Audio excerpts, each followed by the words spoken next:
안녕하세요. 자병역설학원 기초부터 창업까지 창업반 정규 과정 강좌입니다. 교재는 자벽 명리정요 창업반 강의 노트 1권이며 1권에서는 명리학의 공통 기초 과정을 다루고 있습니다.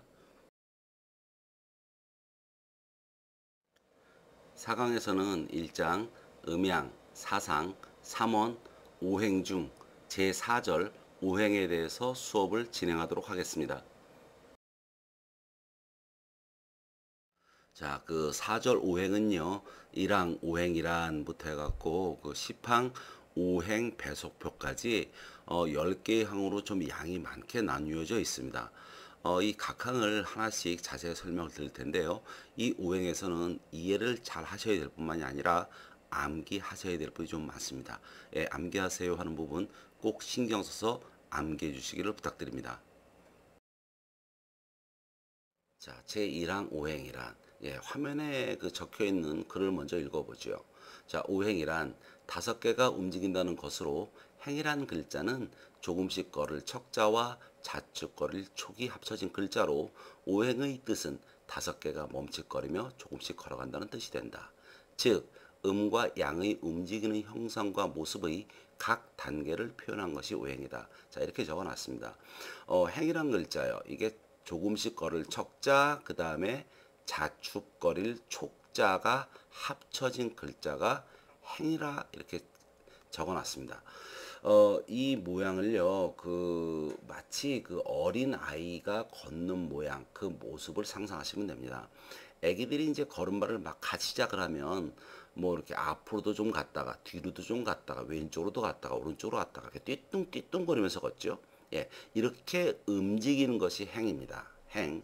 그렇기 때문에 걷기도 하지만 멈칫 멈춰 서는 것도 행 안에 들어 있습니다. 끊임없이 걷는 게 아니란 뜻이죠. 자, 그런데 여기에 오행이라고 되어 있어요. 오행. 그러니까 5개가 걸어가요. 5개가. 근데 이 5개가 움직이는 모습과 운동성이 똑같지가 않습니다. 각 글자마다 움직이는 운동성, 모양 이런 게 틀려요. 예, 그래서 이 오행에서 여러분들이 주의 깊게 신경 써서 그 수업을 하셔야 될 부분은 뭐냐면요. 오행이란 5개의 움직임입니다. 그런데 그 움직이는 모습과 모양이 같지 않다라는 것, 그것 염두에 두시고 뒤에 수업을 들어가시면 됩니다. 자, 이어서 제2항 오행의 분류입니다. 이 2항은요, 그 뒤에 수업을 듣기 전에 꼭 먼저 암기를 하고 넘어가셔야 될 부분에 해당이 됩니다. 우선 암기부터 해보죠. 자, 한번 꼭 따라해 보세요. 자, 1번 수화목금토 오행의 생성 순서. 한 번 더요. 수화목금토 오행의 생성 순서. 자, 2번이요. 목화토금수 오행의 상생 운동 순서. 목화토금수 오행의 상생 운동 순서. 자, 3번이요. 금목수화토 오행의 상극 운동 순서.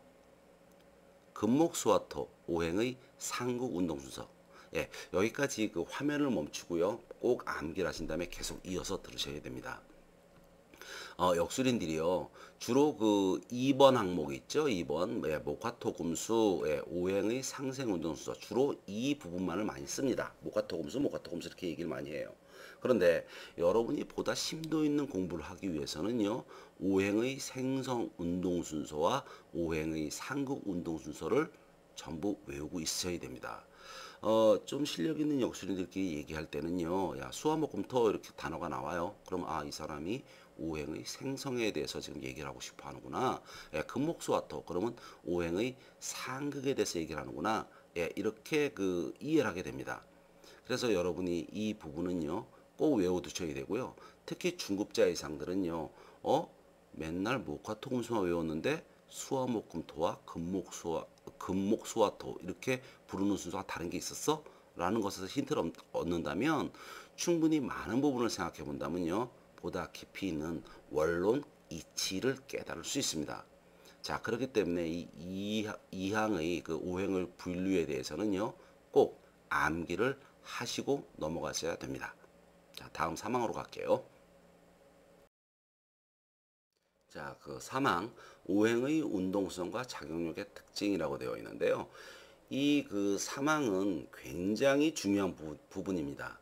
그래서 반드시 철저히 암기가 잘 돼 있어야 되는 부분에 해당이 되고요. 또 이해도 굉장히 잘 돼 있어야 되는 부분에 해당이 됩니다. 그 전항처럼 먼저 외우고 시작을 해보죠. 자, 따라하십시오. 목곡직 생기 발응작용, 목곡직 생기 발응작용, 화염상 활동작용, 화염상 활동작용, 금종역 금제작용, 금종역 금제작용, 수윤화 장복작용, 수윤화 장복작용, 토가색 익육 배식작용, 토가색 익육 배식작용. 자, 다 암기하셨나요?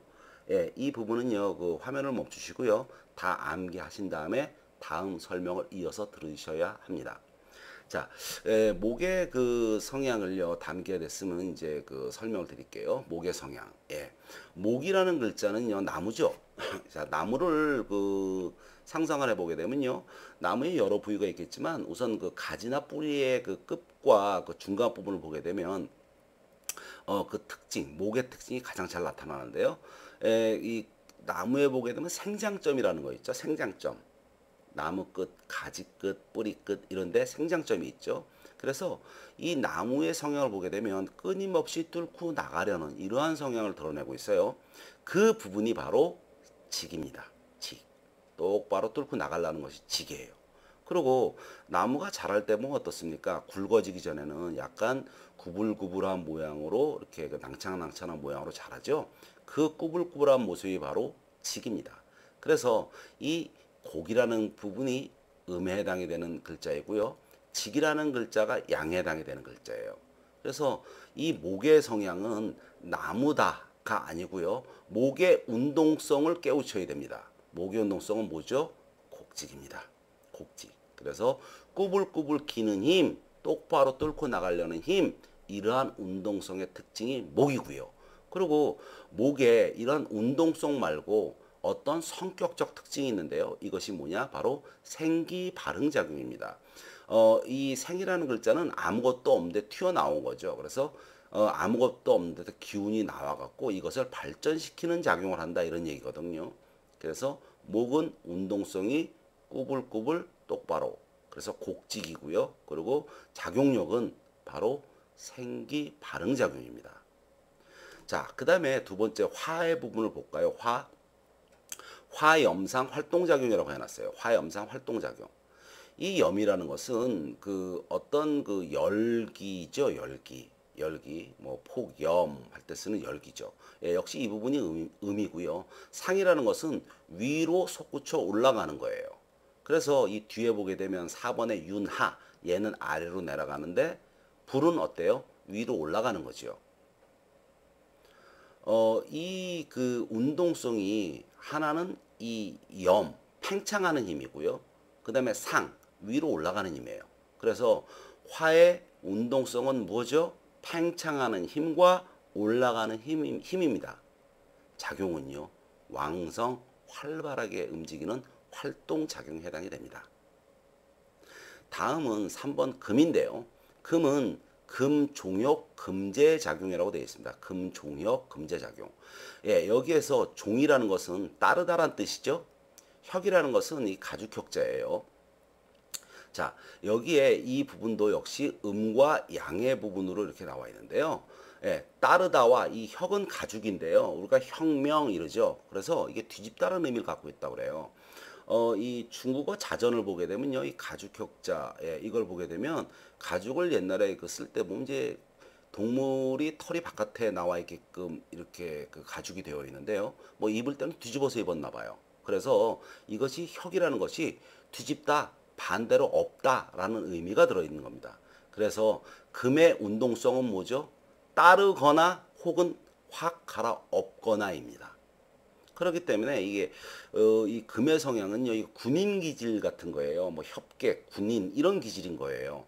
그래서 따르거나 혹은 갈아엎거나. 그래서 강력히 통제하는 이러한 작용력을 갖고 있습니다. 그렇기 때문에 뭐 법이라든지 권력에 순응한 거, 명령에 복종하는 거 이러한 것들이 전부 금의 성향입니다. 그래서 금은요 종혁 따르거나 뒤집거나 그리고 작용력은요 통제, 금제, 법, 군인 이런 기질이라고 생각하시면 됩니다. 수는요 물이죠. 근데 우리는 이 물을 얘기하는 게 아니고요. 여기서 수라는 것은 이 수라는 것의 운동성이 딱 이거야 라는 표현이죠. 그것이 뭡니까? 윤하입니다. 윤하. 역시 음과 양으로 되어 있는데요. 윤은 뭡니까? 자윤하다는 뜻이죠. 촉촉하다, 자윤하다. 그리고 운동성은요 아래로 올라가는 거예요. 그렇기 때문에 이 수의 운동성과 성격을 보게 되면요. 첫째로 운동성은 뭡니까? 윤, 촉촉하게 스며드는 것과 아래로 흘러가는 것이 운동성이고요. 그 다음에 이 작용력은 장복작용이에요. 감출장자죠. 그래서 엎드려서 감춘다. 감추고 엎드린다. 그러니까 아래로 숨어 있거나 수그러드는 거예요. 누가 막 얘기를 해요. 화를 내요. 고개 숙이고 가만히 있어요. 수의 모습인 거죠. 또 겨울철이 되면 만물의 성장이 다 멈춰서고 그 다음에 휴식기에 들어가죠. 이러한 휴식기가 바로 수입니다. 아시겠죠? 자, 다음은 토인데요. 이 토는 가장 어려워요. 그래서 뭐 토에 대해서는 여러 번 보충 설명이 좀 나올 겁니다. 특히 그 6번의 6항이죠. 6항에서 나올 그 금화 교육이라는 항이 있는데요. 그 부분에서도 이제 토라는 부분이 또 강조가 될 거예요. 자, 토는요 흙이죠. 근데 이것은 그 여기에 보게 되면 이제 그 심을가, 그 다음에 거둘색 이렇게 되어 있는데요. 한자가 심고 거두구예요. 심고 거두구. 자, 심는다.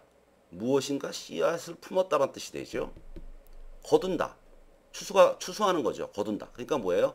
어떠한 상황이 끝나서 그것을 거두어 드린다라는 의미를 갖고 있죠. 그래서 얘는 씨앗을 품고 있다. 무엇인가 준비를 하고 있다. 혹은 또 거두어 드린다. 그래서 이것은요. 그 계절로 치면 얘는 환절기에 들어가요. 환절기는 어때요? 만약에 봄과 여름 사이 환절기라면 봄의 기운을 거두어 드리고 이제 뜨거운 여름으로 넘어가기 위해서 이게 낮에는 여름같이 뜨겁지만 아침과 밤 이럴 때 보면 어떻습니까? 봄처럼 좀 서늘하고 선선하죠. 그죠? 이렇게 심고 거두고 하는 이러한 운동성을 갖고 있는 것이 뭐 토입니다. 그리고 얘는 무엇인가를 키워요. 그렇기 때문에 익육, 배식, 작용하는 이런 작용을 갖고 있습니다. 그래서 이 오행이라는 부분을 보게 되면요. 목화, 금수, 토라고 여긴 적어놨는데 이거는 앞에 그 오행의 상생, 상극, 그 다음에 그 생성순수와 상관없이 적어 놓은 건데요. 이것은 뭐냐면, 이 뒤에 그 6항에서 금화 교육을 이제 그 수업을 할 건데요. 그 부분에서 다시 나와요. 이 목화, 금수가 먼저 발생이 되고요. 그러고 난 다음에 자리를 잡는 거예요. 발생보다는. 자리를 잡고 나면 그 다음에 토라는 애가 딱 나타나서 이 사이사이에 작용을 하게 돼요. 그래서 이 부분은요 나중에 다시 추가적으로 뭐 계절의 예를 들 때라든지 이럴 때 다시 또 나오게 됩니다. 자, 이 부분에서요 여러분이 꼭 기억하셔야 될 것은 반드시 이 부분을 무조건 암기를 하셔야 된다는 거예요. 한 번만 더 해볼까요? 목곡직 생기발응작용, 화염상 활동작용, 금종욕 금제작용, 수윤화 장복작용, 토가색 인육백시작용. 그래서 여기에서 목화토금수라는 것은 나무, 불, 금, 물, 흙 이걸 얘기하는 게 아니라 나무의 운동성처럼 딱 목이라는 것을 대표하는 물상이 바로 이 나무 같아. 운동성이 딱 나무 같아. 화라는 것의 운동성과 성격이 딱 불 같아. 그 다음에 금이라는 어떠한 그 운동성이 딱 바위, 쇠, 금, 뭐 이런 거와 같아. 이런 식으로 오행의 성격적 성향을 얘기하는 거지. 단순히 나무이거나, 그 다음에 불이거나, 쇠이거나, 물이거나를 얘기하는 것은 아닙니다. 물론 물상으로 나무를 얘기하는 것이 딱 적당하고요. 또 물상으로 물을 얘기하는 것이 딱 적당한 것은 맞아요. 근데 여러분이 오행에서 알고 계셔야 될 것은 지금 얘기한 운동성과 작용력 두 가지를 나눠서 철저히 암기하고 있어야 된다는 점입니다. 자, 그리고 이 보충 설명인데요. 이 보충 설명은요, 이따가 그 6항에서 그 금화 교육을 수업을 한다고 그랬잖아요. 그 부분을 듣고 다시 올라와서 이 부분을 한 번 더 들으면 참 좋습니다. 이 토라는 것에 보게 되면요, 이 토화작용이라는 것이 있어요. 토화작용. 예, 좀 전에 얘기한 가색인데요. 자, 토가 하는 가장 중요한 역할은 앞전의 기운을 수렴. 그래서 뒤로 넘겨주는 역할을 한다라는 거거든요. 이것이 계절에서는 환절기예요. 여기에서 보면 계절에서 환절기예요. 앞의 기운을 수렴하여 뒤로 넘겨준다. 그러면 이 토라는 것이 그거죠. 만약에 그 생산자가 있어요. 그리고 소비자가 있어요. 그럼 그 중간에 많은 그 어떤 그 유통 과정들이 있겠죠. 이런 식으로 앞의 것을 뒤로 넘겨주는 역할을 하는 것이 토예요. 이 토는요, 뒤에 그 금화 교육을 할 때 나올 텐데요. 모든 기운의 중심점에 서 있어요. 이 토라는 것은요. 토라는 것은. 그래서, 항상 그 뉴스 같은 데 보면 그런 거 있죠. 생산자, 그 다음에 소비자, 근데 중간에 유통업자들이 폭리를 취한다. 그래서, 김장철 같은 때 가장 많이 이제 매스컴에 나오죠. 뭐, 현지에서는 배춧값이 뭐, 한 1,000원밖에 안 하는데, 이 소비자 시장에서는 한 5,000원씩 한다. 그럼 4,000원 누가 갖느냐? 예, 폭리다. 이런 얘기가 나오죠. 실제로 이러한 뉴스를 들어볼 때 보면요. 참 오행의 어떤 그 흐름대로, 예, 우주의 기운의 흐름대로 주도자는 역시 그 토의 위치에 서 있는 자가 하는구나. 예, 이런 걸 깨우치게 돼요. 그래서 이 토화작용이라는 것이 있고요. 이 토화작용을 이렇게 보충으로 따로 하는 것은 뒤에 6항의 금화교육과 이 토화작용은 완벽히 틀린 거예요. 근데 많은 역술인들이 금화교육과 토화작용을 혼돈하고 있습니다. 그래서 토화작용에서 꼭 기억하셔야 될 부분은 뭐냐면요. 토가 하는 가장 중요한 역할은 앞전의 기운을 수렴하여 뒤로 넘겨주는 역할을 한다. 그래서 이것이 계절의 환절기처럼 완충지대 역할을 하는 것이다. 라는 것이 이 토화작용입니다. 금화교육과는 틀려요. 이따 금화교육에서 또 얘기가 나올 겁니다. 또한 여기에 그 밑에 보게 되면요. 또한 토는 사상의 중심점에 위치하여 순환 운동을 일으키는 매개체가 된다. 예, 이것은 오행의 상생상계에서 또 설명을 드릴 거예요. 그래서 이 토화작용이라는 것과 그 다음에 여기에 보게 되면 금화교육이라는 것이 있는데 이 부분을 많은 역술인들이 혼돈하여 쓰고 있는데 그렇지 않다라는 겁니다. 자, 이 토에서 다른 거는 우선 빼놓고요. 우선 두 가지를 좀 기억해 주세요. 이쪽에 왼쪽에서 그 운동성, 작용력, 예, 이런 두 가지 말고도 그 다음에 토라는 것은 토와 작용력이라고 해갖고 앞전의 기운을 수렴하여 뒤로 넘겨준 역할을 하는 것과 그 다음에 여러 가지 기운, 예, 사상으로 표현한다면 여러 가지 기운 혹은 사상의 중심점에 위치하여 순환 운동을 일으키는 매개체가 된다라는 점을 이 토에서 보충적으로 더 알고 계셔야 합니다. 아시겠죠? 자, 다음 항으로 넘어갈게요. 예, 그 오행의 그 운동성과 작용력에 대해 설명을 드렸는데요. 이 사항에서는 여러 예문을 들어가면서 오행에 대한 개념을 좀 습득해보는 이러한 시간을 갖도록 하겠습니다. 그첫 번째 예문으로 그 나무 성장 변화에서의 오행을 적용해 볼게요. 나무, 식물, 예, 이것을 그 한자로 표현하면은 근, 묘, 화, 실이 되죠. 예, 뿌리, 그 다음에 묘목, 그리고 꽃, 그리고 열매가 됩니다. 이 뿌리 단계가 바로 이제 이것이 오행의 이제 그 수에 해당이 됩니다. 수. 그리고 싹이 텄어요. 목, 곡직, 생기 발응 작용을 했네요. 예, 이 부분이 바로 목에 해당이 됩니다. 그리고 꽃이 폈어요. 화염상 활동작용. 가장 화려하면서 팽창적인 모습을 보이기 시작을 했어요. 그리고 모든 기운이 끝나서 이제 결실을 맺었어요. 결실.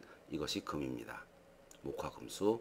자, 이것이 그 사상의 모양을 이제 갖춘 건데요. 그러면 토는 이 사이사이에 존재를 합니다. 토들은요, 이 사이사이에.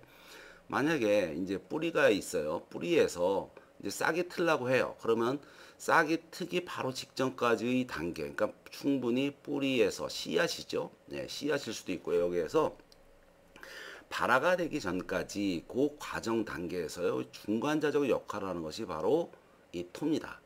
그리고 싹이 텄어요. 싹이 터서 조금 어느 정도 자라죠. 자라고 난 때 이 자라는 과정이 바로 인육 배식작용의 토입니다. 그리고 어느 정도 조금 자랐으면 이제 꽃이 펴요. 화가 된 거죠. 그리고 이 꽃이 지고 나면 거기에 이제 그 열매가 다음에 생기는데 그 사이에 꽃이 지면서 열매가 생기까지의 과정이 바로 토예요.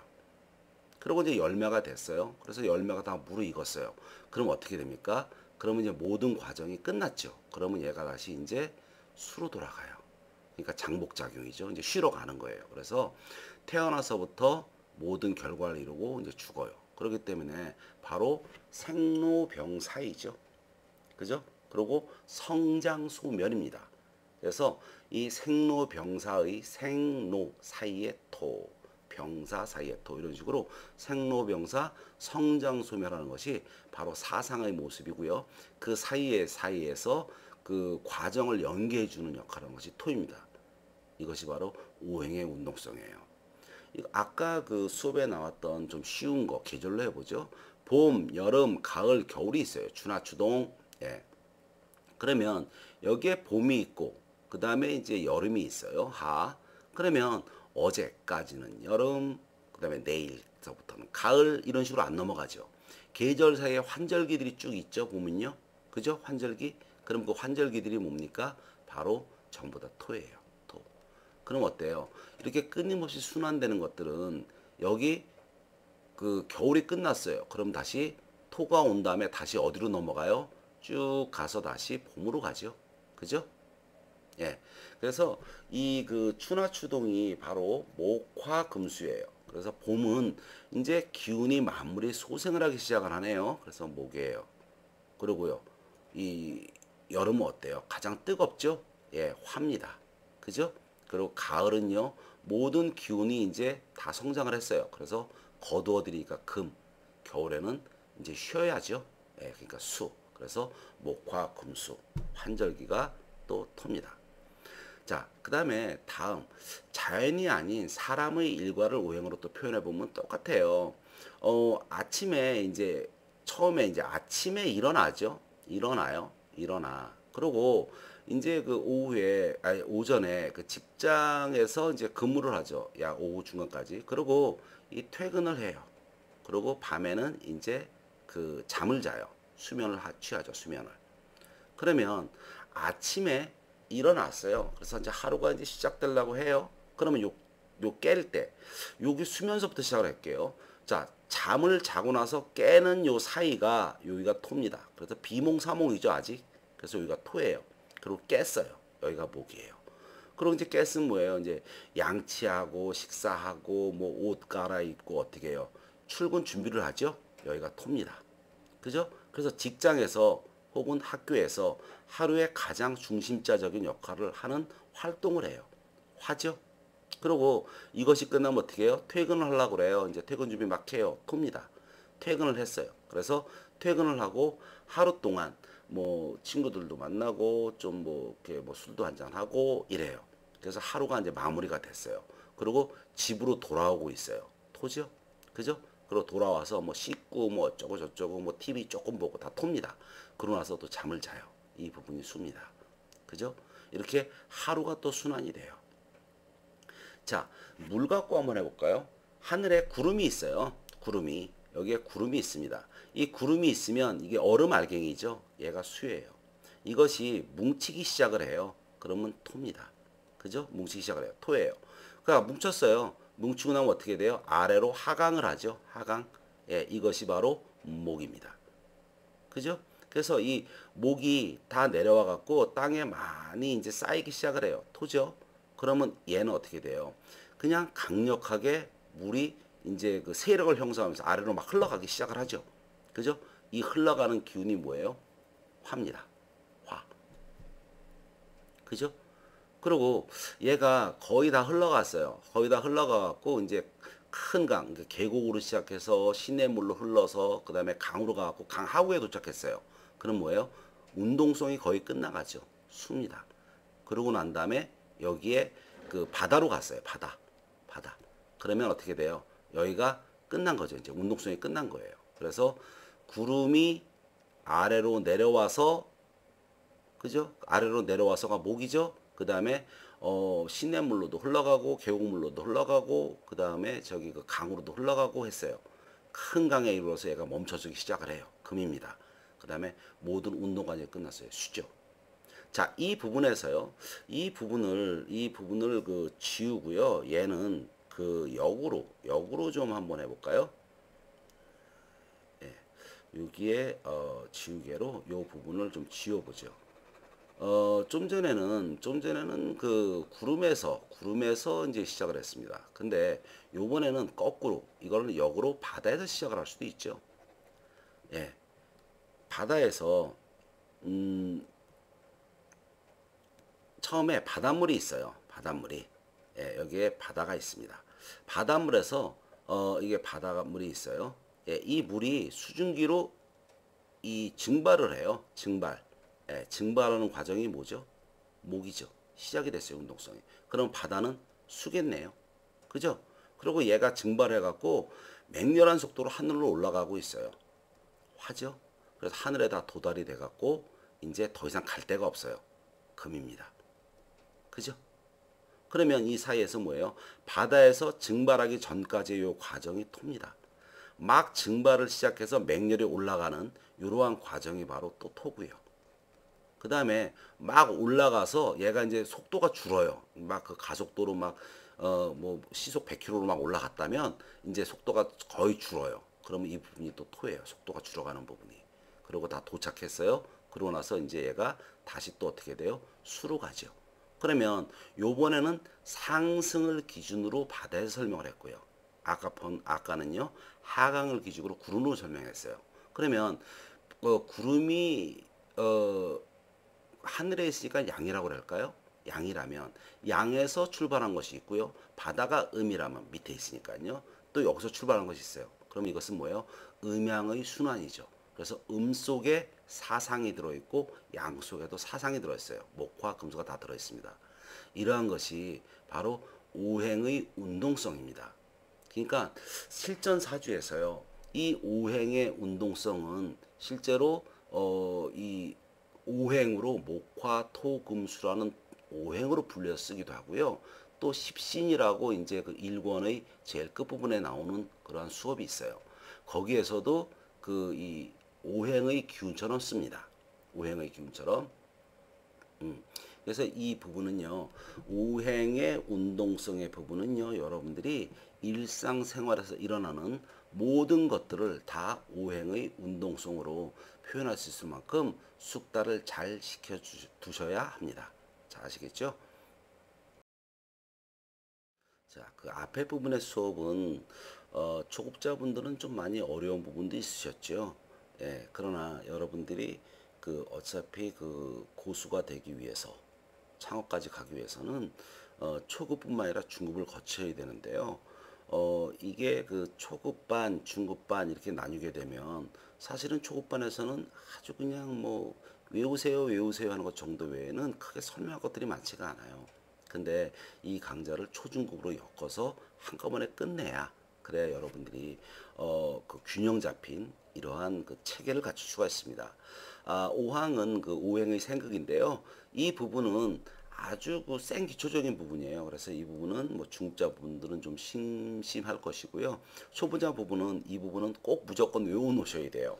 예, 오늘은 외울 게 무척 많네요. 자, 오행의 상생 상극이죠. 예, 상자 빼고 서로 상자를 빼면은 생극입니다. 자, 이 좌측에 동그란 원으로 지금 목화토금수를 그려놨는데요. 이것이 오행의 상생하는 모습이고요. 그 다음에 우측에는 목화토금수 사이에 별을 그려놨어요. 이것이 오행의 상극 운동 순서입니다. 그래서 좌측이 상생 운동 순서, 그 다음에 우측이 상극 운동 순서입니다. 이 부분은 아주 초보적인 부분이니까 전혀 어려울 것이 없습니다.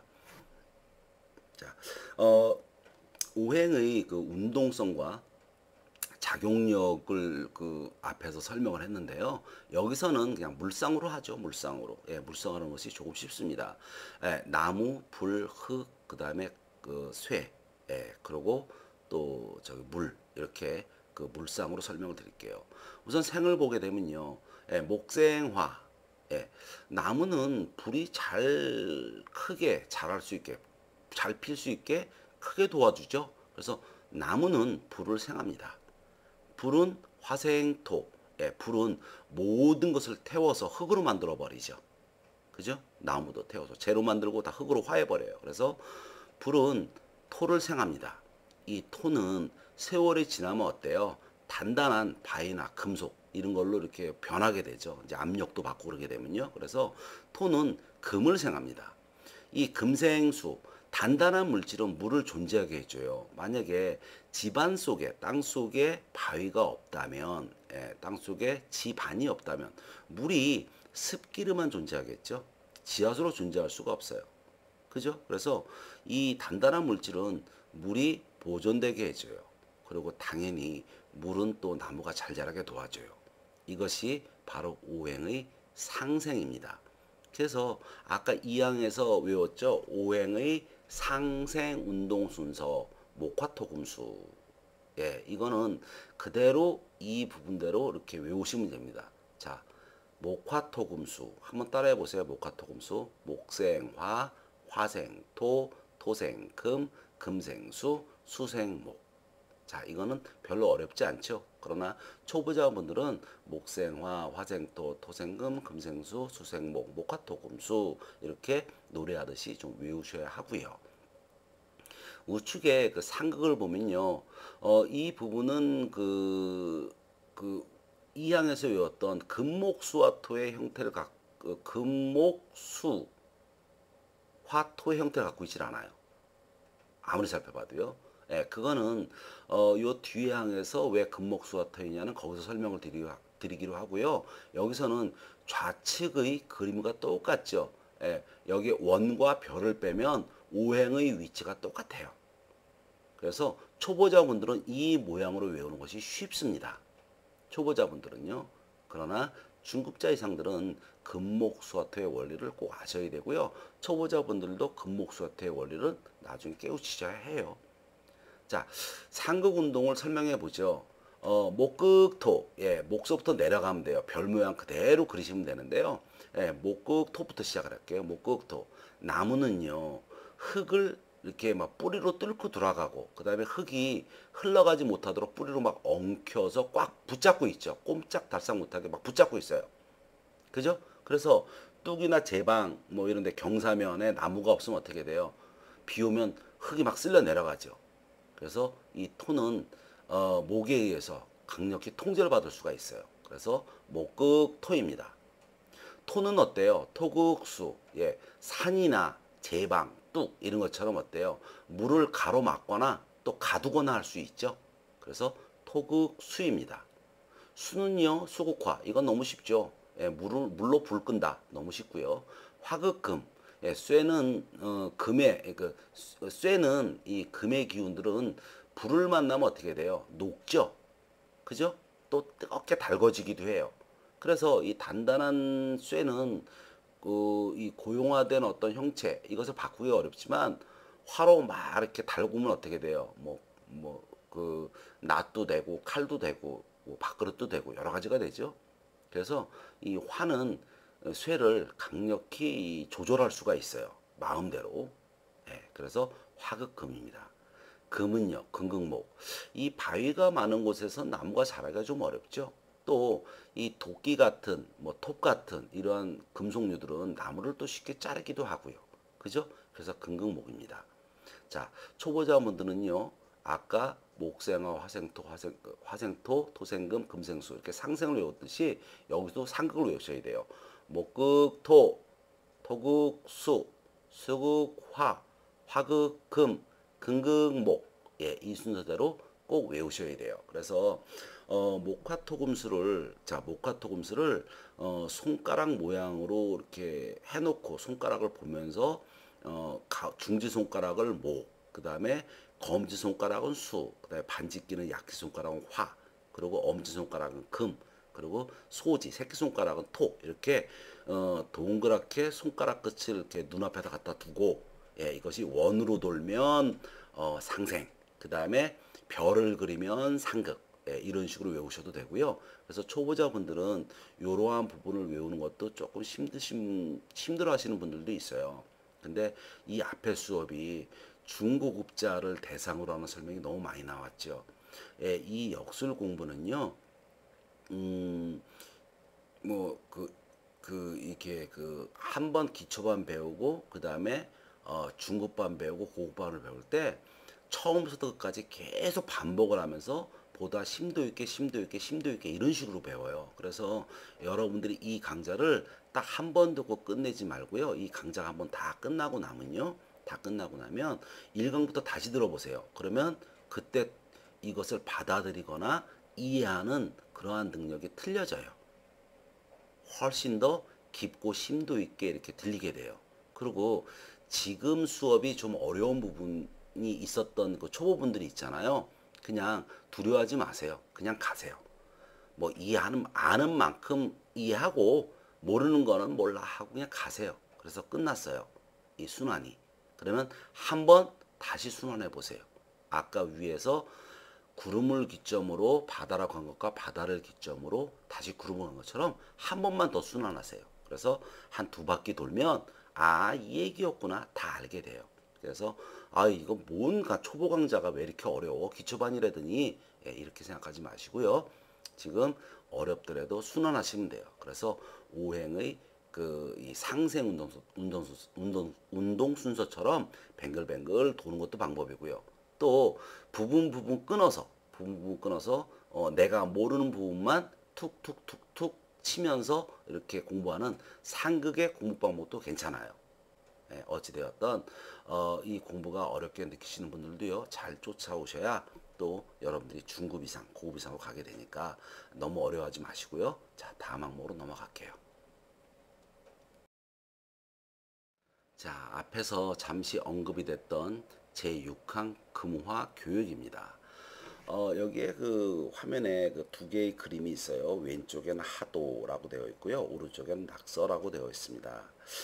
이 하도라는 것은 이 선천팔캐를 나타내는 것이다라는 것이고요. 낙서라는 것은 이제 후천팔캐를 나타내는 것이다 이러는 건데요.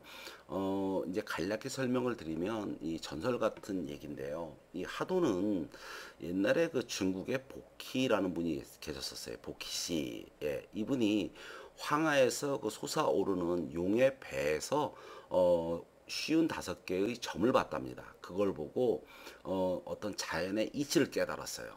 그것이 하도예요. 이것이 선천팔계라 하는데, 이 하도는요, 오행의 상생의 기운의 이치를 설명한 것이에요. 상생. 이게 마우스로 글씨 쓰니까 굉장히 어렵네요. 자, 그 다음에 이 낙서는 뭐냐면요, 또 중국이에요. 중국의 하나라 때, 예, 우라는 임금님이 계셨는데, 그분이 황하가 또 범람을 했어요. 그럴 때 거기서 나온 거북이의 등에서 45개의 점이 찍힌 걸 보고 또 어떤 이치를 깨달았대요. 그것이 상극의 이치예요. 상극. 예, 그래서 이 하도는 그 선천팔캐라에서 상생의 이치를 설명하는 거고요. 그 낙서는 후천팔캐라에서 상극의 이치를 배우는 거예요. 주역을 공부하실 분들은 이 하도와 낙서에 대해서 또 심도 있게 배우실 텐데요. 우리 그 명리학을 하시는 분들은 이 하도, 낙서, 예, 이런 부분은 그냥 아까 얘기한 이런 전설이 있었대 정도의 상식 정도와 이 부분에서 금화 교육이라는 부분만 쏙 빼서 그 부분만을 잘 이해하고 있으면 됩니다. 자, 왼쪽에 그 그림을 먼저 보죠. 예, 요걸 잠깐 지우고요. 왼쪽에 그림을 먼저 보죠. 왼쪽의 그림에서요, 여기서 일단 토를 빼요. 토를 지워버리고 목화 금수만 놓고 볼게요. 목화 금수. 이 목화 금수는요, 첫째로 방위를 나타내거나 둘째로 계절을 나타내요. 이 목은 지금 이쪽이 그 동쪽이래요. 동쪽이. 예, 동쪽. 그리고 화는 남쪽이에요. 남쪽. 예, 그다음에 금은 서쪽이고요. 그리고 수는 북쪽이에요. 이 동서남북이요. 요즘 지도에서 보면은 북쪽이 다 위쪽으로 되어 있죠.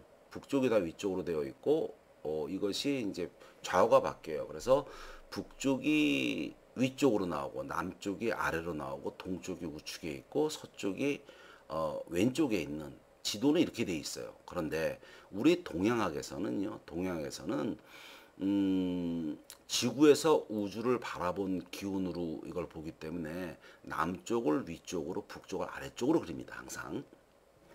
그리고요. 이 계절로 보게 되면 이 목이 바로 봄이에요. 봄.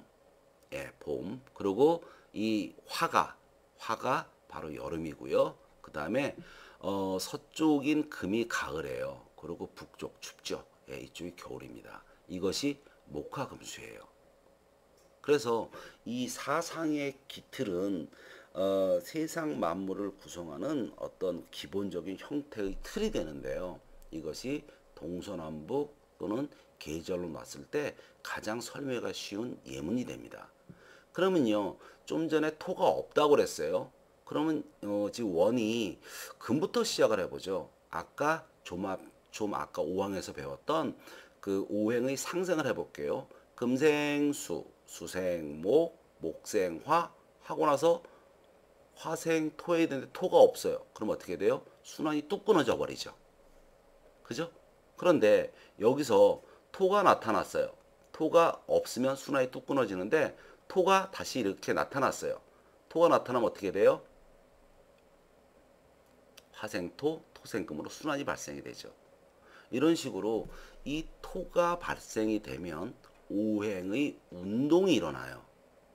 오행이 발생이 되려면 반드시 토가 있어야 돼요. 토가 없다면 그냥 사상으로 존재할 뿐입니다. 이것이 오행의 상생 운동 순서예요. 그렇기 때문에 이 상생 운동 순서에서 가만히 보면 시계 방향으로 이것이 화살표가 되어 있습니다. 시계 방향으로. 이것은 지구에서 우주를 본 거예요. 지구에서 우주를. 그래서 지구에서 우주를 보니까 어때요? 동쪽 왼쪽에서 해가 떠서 오른쪽으로 치죠. 이것이 바로 하도의 선천팔쾌입니다. 이것이요.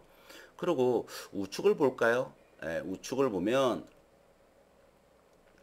요번에는 우주에서 지구를 본 거예요. 반시계 방향으로 지금 원이 회전하고 있습니다. 반시계 방향으로요.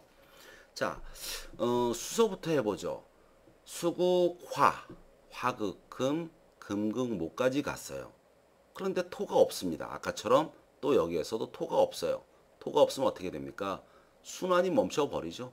좌측에서 설명했던 것과 똑같아요. 순환이 멈춰버립니다. 그런데 토가 또 나타났어요. 그러면 어떻게 됩니까? 바로 목국토, 토국수로 다시 순환이 되죠. 자, 이것이 바로 낙서이고 오행의 상극을 설명한 이치입니다. 그러면요, 왼쪽의 상생과 오른쪽의 상극을 다시 비교를 해볼게요. 자, 만약에 그 왼쪽 그림에서 상극을 그려볼게요. 그러면요, 여기서 상극을 그리려면 어디서부터 시작을 할까요? 자, 여기서 보게 되면요, 수국화 갈 수가 없죠. 예, 원으로 순환할 수가 없어요. 화극금 원이네요. 금극목 또 건너뛰어야 돼요.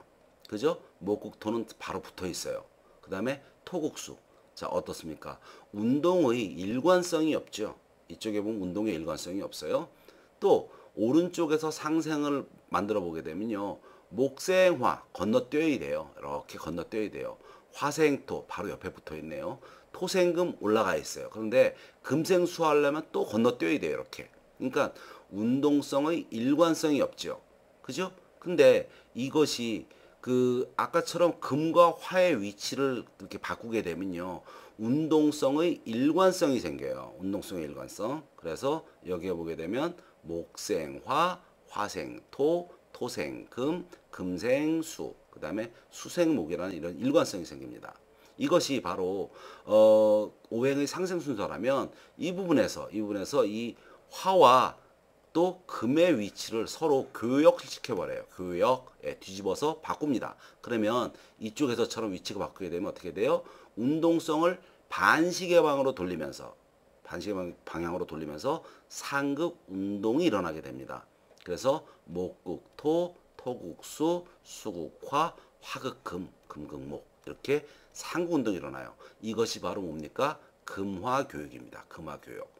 그러면 여기에서 토는 뭡니까? 여기에서 왼쪽과 오른쪽에서 토는 뭐였죠? 여기에서의 토는 사상만이 존재할 때 토가 나타났기 때문에 운동성이 발생이 되었다의 토예요. 근데 아까 앞에서 얘기한 그 토화작용이라는 거 있죠? 그것은 여기와는 틀리죠. 아까 그 앞에서 얘기한 그 토화작용은요. 계절의 사이사이에 여기가 지금 왼쪽에서 보면 봄, 여름, 가을, 겨울로 돼 있을 때 이 계절의 사이사이에 위치하면서 환절기 역할을 했었죠. 그죠? 이렇게 환절기 역할을 했었단 말이에요. 이것이 토예요. 그래서 이렇게 계절의 환절기 역할에서 앞에 기운을 수렴하여 뒤쪽으로 넘겨주는 이런 가색의 역할을 하는 것은 토화작용에 해당이 되는 거고요. 그 다음에 금화교육에서 토라는 것이 없다면 사상으로만 존재하는데 토라는 것이 나타남으로써 이것이 오행의 상생 혹은 상극 운동이 발생이 돼 라는 것이 뭔가요? 바로 그것이 금화교육이에요. 그래서 금화교육과 토화작용은 차이가 있는 것입니다. 이것을 구분하지 않고 많은 분들이 쓰시는데요. 자, 이번 기회에 좀 구분 좀 하시고요. 핵심을 잠깐 보죠. 금과 화의 위치가 바뀌면 상생과 상극의 이치가 형성이 된다. 그러므로 오행의 상생 운동 순서는 목화 토금수가 되며 상극 운동 순서는 금목수화토가 된다. 예. 그래서 여기에 이 금목수화토는 여기서 나오는 거죠. 금목수화토는 일단 여기에 제일 위에 금이 있고요. 그 다음에 목이 있고 수가 있고 토가 있어요. 그러고 난 다음에 그 이치가 어떻게 됩니까? 토가 나타나야 순환이 생겨. 그래서 토가 마지막에 나타났다는 거죠. 상생에서는요, 그냥 토가 원래 있었던 거라고 생각을 하는 거예요. 이 순서대로. 근데 상극에서는 이 토가 금과 화의 위치를 금화교육시키고 난 뒤에 토가 나타나야 상극 운동 순서가 발생이 돼. 그래서 이 순서가 금목, 수화, 토가 된다 이 뜻입니다. 자, 아시겠죠? 자, 다음 장으로 넘어가겠습니다. 자, 7항 상생이 좋을까 상극이 좋을까? 예, 이 7번 항목은요. 그 편파적인 사고에 빠지지 마세요라고 설명을 드리려고 만들어 놓은 항목입니다. 실제 그 역술인들이 보게 되면요. 상생은 매우 좋고 상극은 매우 나쁘다라는 이러한 개념에 빠져 있는 분들이 무척 많아요.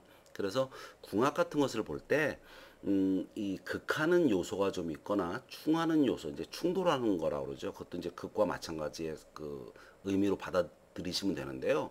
그러한 요소가 있으면 궁합이 굉장히 나쁘다. 뭐 이렇게 설명하신 분들이 많아요. 근데 여기에서 그러한 개념을 가지시면 안 되고요. 마땅히라는 그러한 개념을 가지셔야 돼요.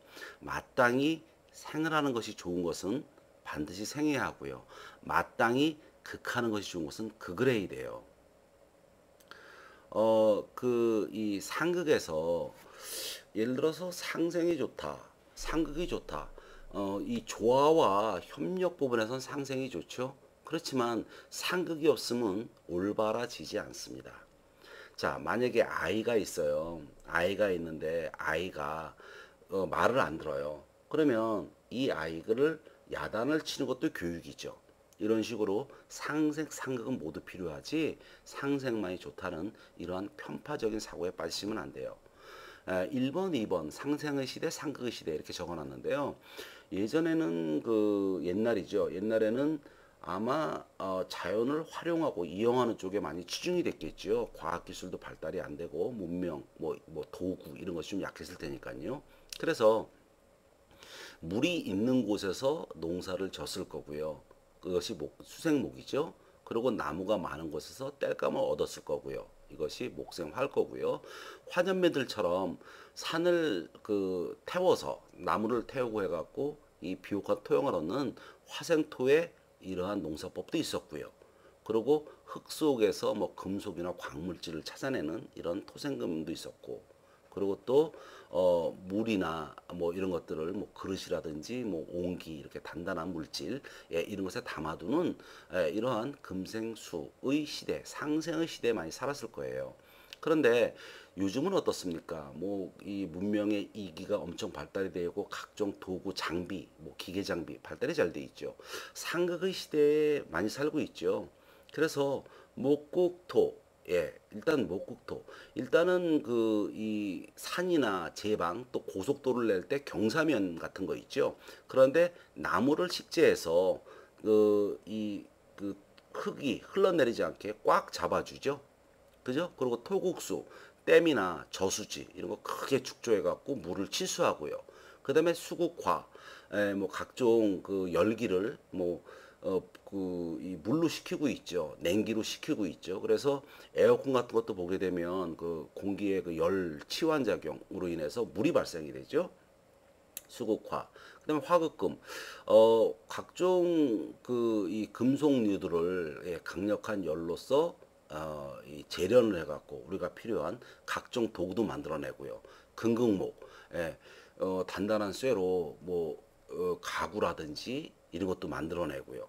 그래서 상생과 상극의 시대, 예전에는 상생이 더 강했다면 요즘은 자연을 적극적으로 이용하는 상극의 개념이 더 강한 시대일 수도 있습니다.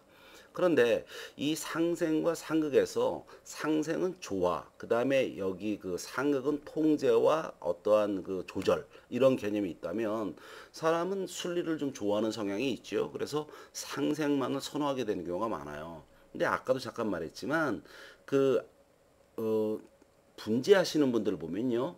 분재 전시회 같은 거 가보게 되면 굉장히 멋있죠. 막 꾸불꾸불하고 아래는 뚱뚱한데 위에는 가는데 거기에 큰 소나무 같은 그런 어떤 기품이 나오는 이런 나무도 있고. 근데 그런 것을 분재를 만들 때 보면 어떻습니까? 그 알루미늄 같은 철사 같은 걸로 이렇게 막 꽈서 나무의 형태를 잡아주죠. 그렇기 때문에 작품이 나오는 거죠. 상생 그대로 나무 마음대로 컸다. 그럼 그런 작품이 나올 수가 없죠. 또 아이의 경우도 마찬가지죠. 아이가 기가 죽어 있어요.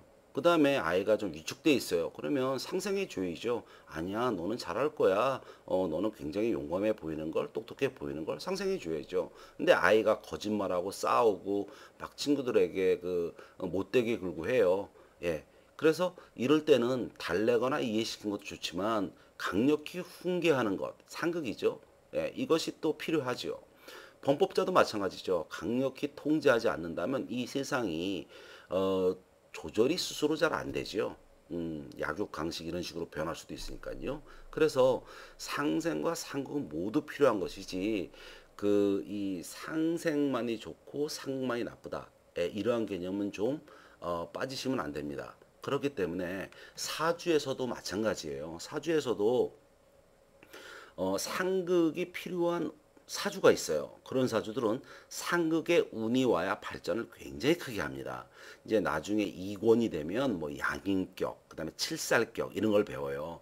이 양인이라는 것은 기운이 무척 강렬해요. 그리고 칠살이라는 것도 강렬해요. 그래서 양인과 칠살은 주로 직업적으로 군, 경, 검찰, 뭐 폭력, 그다음에 뭐 도살업 이런 식으로 좀 거칠고 강맹한 이러한 직업군들이 굉장히 많아요. 이런 분들은 이 극해주는 이러한 기운이 운이 올 때 크게 발전을 합니다. 그렇기 때문에 상생은 좋고 상극은 나쁘다. 특히 이 부분이 언제 편파적으로 나타나냐면요. 궁합에서 이게 많이 나와요. 궁합에서 충이나 극이 있으면 이거 충돌하는 요소나 극하는 요소가 있으면 이거는 궁합 나빠 이렇게 설명하는 분들이 많은데요. 상대방의 사주에서 마땅히 극하는 것을 필요로 할 때, 그럴 때 다른 한쪽이 그 요소를 갖고 있다면 이것은 시너지 효과를 주는 거예요.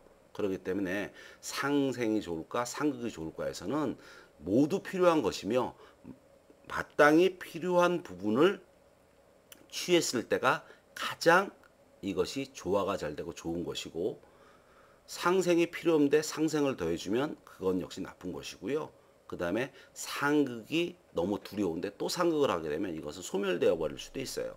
그래서 상생과 상극 모두 필요한 것이라는 이러한 중심적인 개념을 가지셔야지 이 호환이 되는 것은 좋고 그 다음에 상극이 되는 것은 나쁘다, 이런 개념에 빠지시면 안 됩니다. 자, 다음 항으로 넘어가 보죠.